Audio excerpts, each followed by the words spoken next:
So one of the questions I get more than anything else is, hey, Adam, what are some of the things that your clients and friends and family, what do they wish they knew before coming out here to Denver, Colorado?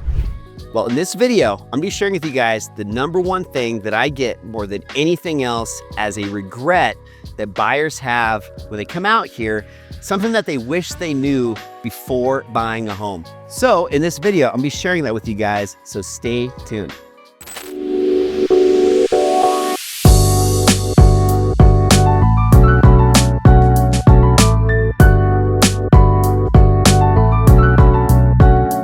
Today's video is going to be all about that one thing that I hear all the time from clients when they move out to Colorado.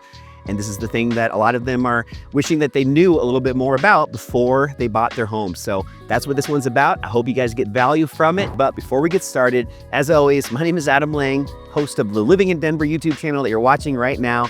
And I love connecting with viewers just like yourselves. And every month I'm posting live free webinars. It's an online masterclass all about how to succeed in the Denver real estate market today. I really hope you guys might be able to join the next one. So if you want to learn more about it, just go to webinar.adamsoulsdenver.com and you can find out all of the details there. All right, so what I did is I actually broke this video down into 4 separate chapters or categories that we'll go through today together. And the first of these is just talking about how in the city of Denver, property taxes are actually quite low, but the property values are significantly higher than other parts of the country, maybe where you're considering moving out here from. So just being aware of that is the first thing that I wanted to bring up and something that's very, very important to understand. And to take that a step further, I just wanted to compare, for example, Texas to Colorado and how something like this can have some significance.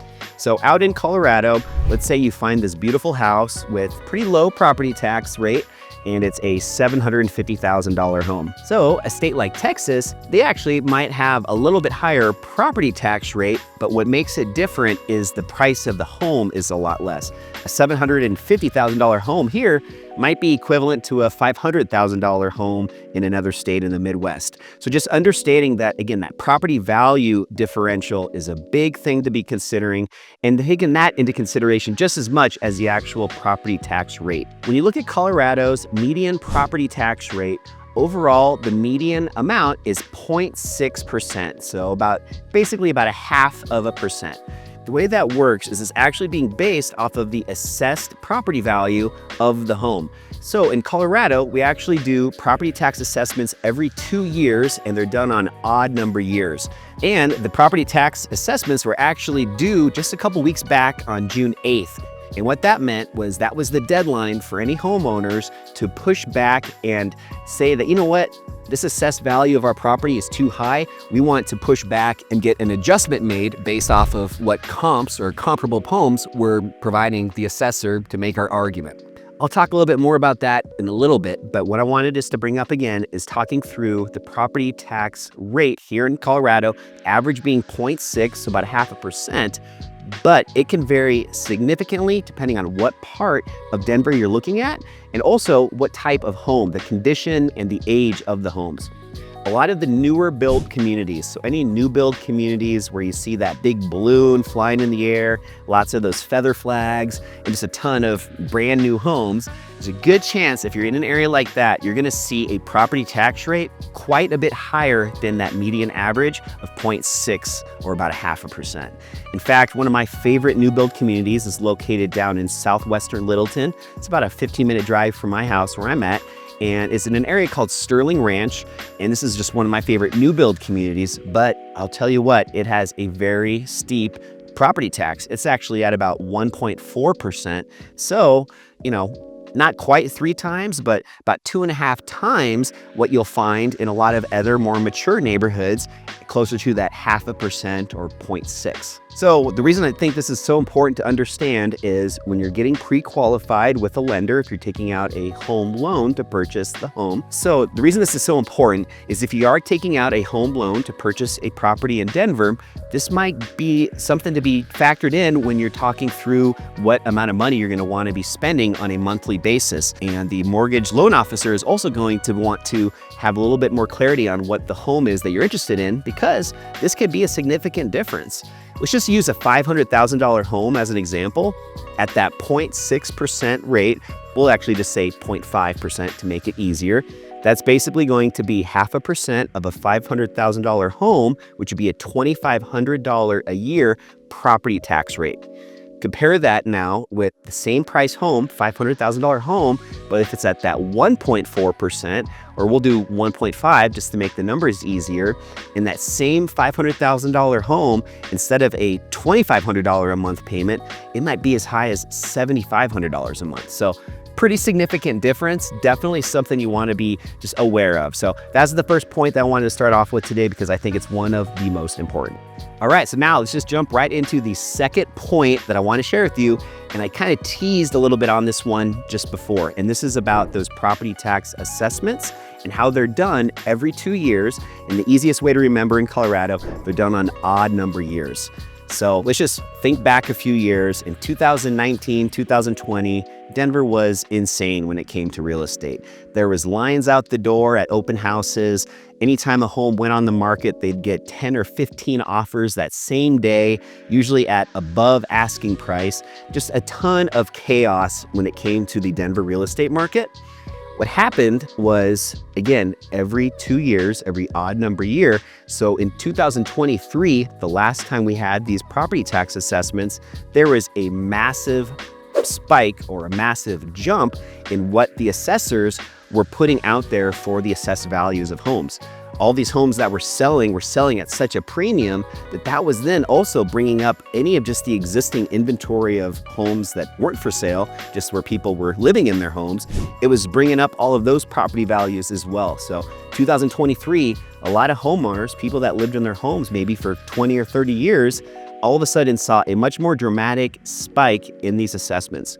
There was places in Denver where it was seeing as high as a 40% increase, which is crazy to think of. If you are on a fixed income and maybe you're great with your budget and just making sure that you're saving enough money to make your monthly payments, well, just imagine all of a sudden having that type of adjustment that you need to be planning for and capable of still being able to pay. So just very, very stressful time to be a Denver homeowner in 2023. And now in 2025, as you guys watch this video, we just had another round of these, but the good news, they were a much more tame level of adjustment compared to 2023. I have a lot of my clients that I actually help do free property tax assessments whenever these 2-year increments happen, just to help my clients and friends and family out with putting together an accurate CMA report, comparative market analysis, so then they can argue and push back to the city and say, you know what? You assessed it at $600,000. All these other comps are really closer to $550,000, so we think ours should be closer to $550,000. Just using this as an example to share with you how we have the ability to push back and hopefully get those adjustments made. Now, a couple more points to share on this one. So my current house, I live in Littleton, and I purchased it in 2023. So the first property tax assessment or adjustment just came in, a couple weeks back, and my property tax assessment actually went down. They actually assessed my home at less than what I paid for it, which obviously is never a good thing to see as a realtor, especially if it's my own home. But that's just an example, though, also of how real estate's a long-term play. And, it's really factoring in a lot of other things than just what's going on in the world and in the national and local markets here in Denver. I think it's really important to understand that there's a difference between what a market value is of a home, meaning what somebody else would pay for your home, versus this assessed value. The reason these are two important different things to know about, because the assessed value, it's really okay to have that low, even if you think you could sell for a higher dollar amount. and the property market value, you always want to see that as high as possible, because that's what hopefully somebody will pay for your home whenever that time comes. So again, just to close this out, we got market value and assessed value. What's most important is always to understand that there are a lot of other monthly expenses to owning a home than just initially purchasing the home. And a good example of this would be these property taxes. Definitely regret starts to sink in for home buyers when they already extend themselves as much as they want to comfortably when paying for that home, to only find out a year or two later, now what they've been expecting to pay on a monthly basis has gone way, way up, and now they're really stretched thin. So definitely just something to keep in mind, that property tax assessments every 2 years, and they can change depending on what's going on here in the local market. Before we move on, also just wanted to share with you guys, I'll put a link down below. I got all kinds of cool free resources. I put a lot of time and effort into making these for you. They're totally free. Just scan that QR code or just leave a comment down below and I'll send it to you for free. I've got a ton of them, including seller guides, buyer guides. We're talking about new construction homes, specific just to new construction homes. But if you are watching this right now and you're from out of state and you haven't moved out yet to Colorado yet, the one I really want you to get, and again, these are all totally free, no strings attached, is this one, which is a locals guide that I put together. There are over 20 of my favorite neighborhoods all throughout town, and I just share my favorite restaurants, bars, parks, trails, coffee shops, farmers markets. The list goes on, but it's just a great way for you to learn a little bit more about these different areas around Denver. And I even talk a little bit about property taxes in here. So if you're watching this video specifically and that's piquing your interest, definitely grab a copy of this one. Again, all that info down below to grab yours. All right, so now let's talk about the third point I wanted to share with you, which is just about in Colorado, there are a lot of other expenses or just things that you're gonna wanna have a budget for outside just the cost of purchasing and owning your home. You know, we're talking today mostly about property taxes, but I just think it's important to understand why so many of my clients and friends and family, just people that I've known that have moved out here to Colorado, one thing that they were really surprised about is how there are a lot of costs associated with having a good time in Denver and in Colorado. You know, obviously, there's a lot of outdoor activities out here in Colorado. And the great thing about Mother Nature is a lot of this can be done for free. It doesn't cost much to grab a pair of hiking shoes and a bottle of water and a backpack and go get lost in the mountains for the day. So there are definitely very affordable or even free hobbies and activities to get involved with out here. But there are also a lot that can be very, very expensive. And, the examples of this would be stuff like skiing, mountain biking, maybe four-wheeling, going snowmobiling. The list goes on, but just to use skiing as an example, this can be a pretty significant expense, especially if you're moving out here with the family, maybe everybody's beginners and just learning how to ski. We're talking about a lot of different things that you really need to factor in when it comes to making it a reality and being able to enjoy and participate in this kind of stuff. So just skiing, we're talking about not just the lift ticket, which in some resorts is now over $300 a day. That's one day for one person. We also got to factor in stuff like ski lessons, equipment rentals, just commuting and getting up to the mountains, maybe even getting a hotel or a VRBO for the night up there. Goggles, hat, helmet, gloves, pants, jacket. There's a lot of stuff, and all that stuff does start to add up. So just wanted to make that also a point that when you move out to Colorado, a lot of these activities and hobbies do have gear and equipment and stuff that you're going to need to factor into your budget. And to kind of talk through that a little bit further and kind of tie it into home buying, when you guys are looking at homes and you're looking at a home that maybe has a 2-car garage, be aware that that might be a little different than what you really want here compared to a different state, maybe where you're currently at. Maybe where you're currently at, you have a 2-car garage, you got 2 cars, no big deal, everything's fine. Out here, all these activities and hobbies, they start to accumulate a lot of stuff. And if you have a 2-car garage, all of a sudden, once you put all that stuff in your garage, you can only maybe fit 1 car in the garage. So it's really important to understand this and just hopefully find a home that has 1 garage space bigger than really what you need. So if you're just a family of, maybe 4 with the mom and dad each driving their own car, still consider maybe trying to find a home that has a 3-car garage. Or I even have a home right now that I'm selling that has what's known as a 4-car garage, but it's called a 4th tandem spot. And what that means is it has 3 garage doors, and then this very significant size additional space next to that third spot, and that's considered a fourth spot. You could fit a small car there. You would just have to maneuver a little bit just to get the car in and out of there, since it doesn't have its own separate garage door. This is a good example, though, of how you can put a lot of these hobbies into stuff. Your mountain bikes, your kayak, your whatever it may be, all your skis. You have a place to put that where it's not affecting the space for your actual cars themselves. So, little local tip for you.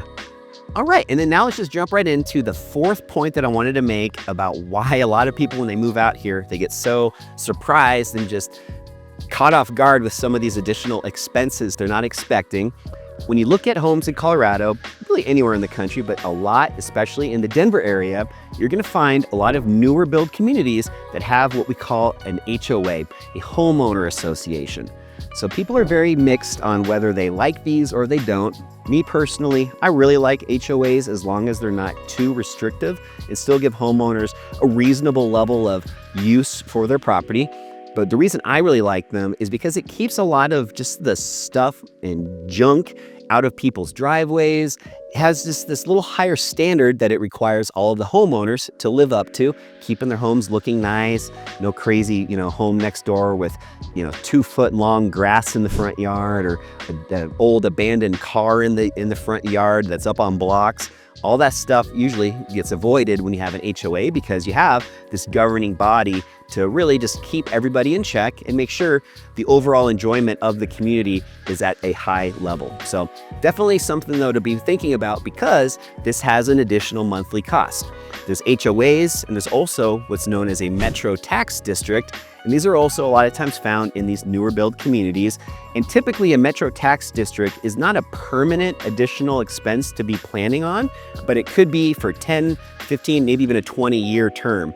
So a lot of these new build communities, like the one I mentioned earlier down in Sterling Ranch, it had a metro tax district where you were basically paying an additional, let's just say, $100 a month once that 10-year term plays out, and then all of a sudden that monthly amount you've been budgeting for will go down because that metro tax has gone away. So this is something to be considering. But when it comes to HOAs, this is a very significant just difference in dollar amount from one area to the next. A lot of the times you'll find HOAs, that have a lot of amenities. Maybe it's a couple clubhouses, maybe it's just the enjoyment of different trails and parks and all that good stuff. That's what it's like where I'm at in Grant Ranch. But also you'll find some that even have multiple HOAs. So another thing that's really important to be keeping your eye on when looking at homes. A good example of a higher monthly HOA that I just came across a couple weeks ago is in Highlands Ranch, which is actually the largest master plan community in the entire city of Denver. It's just southeast of where I'm at in Littleton. And in this Highlands Ranch area, this master plan community, they have all these different pockets of homes, all with their own smaller subdivisions. And one of these is called Backcountry. Backcountry is awesome. It's one of my favorites in the Highlands Ranch area. And they actually have two HOAs, because they have the main HOA that just covers the entire Highlands Ranch area. There's 4 different clubhouses that you can use with that. And since there's so many homes in a larger HOA like Highlands Ranch, the monthly fee on that one's not too bad. It might be only about $150 to $200 a quarter, so every 3 months. But when we're talking about this backcountry subdivision in Highlands Ranch, what makes this one more expensive is it has its whole separate secured entrance with an attendant that checks all the cars that are driving through. And it also has its own additional clubhouse that's only available for backcountry residents. So this one is like an additional $500 a month just for that second HOA. So between the two, you're looking at, close to $550, $600 a month just in that HOA fee. So long story short, it's just really important to understand that this can vary significantly, kind of like the property tax rates. And it's just something that you really need to be at least conscious of when you start looking at homes, and knowing what that dollar amount is per month for everything that you're comfortable paying. And then that's going to affect what types of homes we go out and look at if you decide to come out and tour the neighborhood with me. So something else just to keep in mind, and we can talk through this in a lot more depth if you ever want to on a one-on-one strategy call. If you ever want to do that, I'll put the link down below. All right, you guys, well, there you have it. Hope those 4 points that I shared with you today were somewhat helpful. I know this is a little bit of a more dry and boring topic for some of you, but it is very important, and I thought this would be helpful to put together a little bit more specific, practical type video just for any of you guys out there that are curious on what some of these things that people move out here and then start to regret that they didn't know more about ahead of time. So property taxes and just the overall monthly fees and budget that you might need to have, depending on what part of Denver, what neighborhood you choose, can vary significantly. So that's why it's so important to just reach out, connect with the local like myself. I can help dive into a lot of this stuff in a lot more detail and really explain on a specific home basis, what is going on and what you need to be aware of. So I'd love the opportunity to do that. So all that info down below, reach out, and don't forget, hit that like and that subscribe button. New videos just like this one every single week. And I want to make sure you guys are the first to receive them. So with that, I'll leave you there. Hope you have a great rest of your week. And I will see you next time on a brand new episode of Living in Denver. I'll see you then.